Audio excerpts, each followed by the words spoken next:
সম্মানিত বৃক্ষপ্রেমী, আসসালামু আলাইকুম। আজকে আপনাদের মাঝে নিয়ে আসলাম শীতকালীন যে ফল বোরাই, কুল বোরাই দেখতে পাচ্ছেন। এটা কুল গাছ। দেখেন, এটা কিন্তু হলো বল সুন্দরী সব থেকে টপ যে বোরাই মানে কুল, সেটা কিন্তু।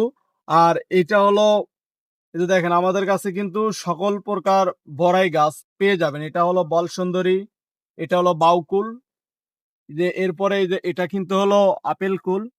যিনারা এরকম কুল গাছগুলো ক্রয় করতে চাচ্ছেন, আমাদের কিন্তু হিউজ পরিমাণে কুল গাছ আছে বস্তায়। রেডি সিট আপ গাছ, মানে ছাদ বাগান এবং মাঠ বাগানের জন্য রেডি সিট আপ গাছ। যিনারা এরকম সুন্দর কুল গাছগুলো ক্রয় করতে চাচ্ছেন, তিনারা আমাদের স্ক্রিনে দেওয়া নাম্বারে যোগাযোগ করবেন। আমরা বাংলাদেশের 64 জেলায় কুরিয়ার কন্ডিশনের মাধ্যমে আপনাদের মাঝে গাছগুলো পৌঁছে দিয়ে থাকি অনেক সুন্দর সুরক্ষিতভাবে। ধন্যবাদ।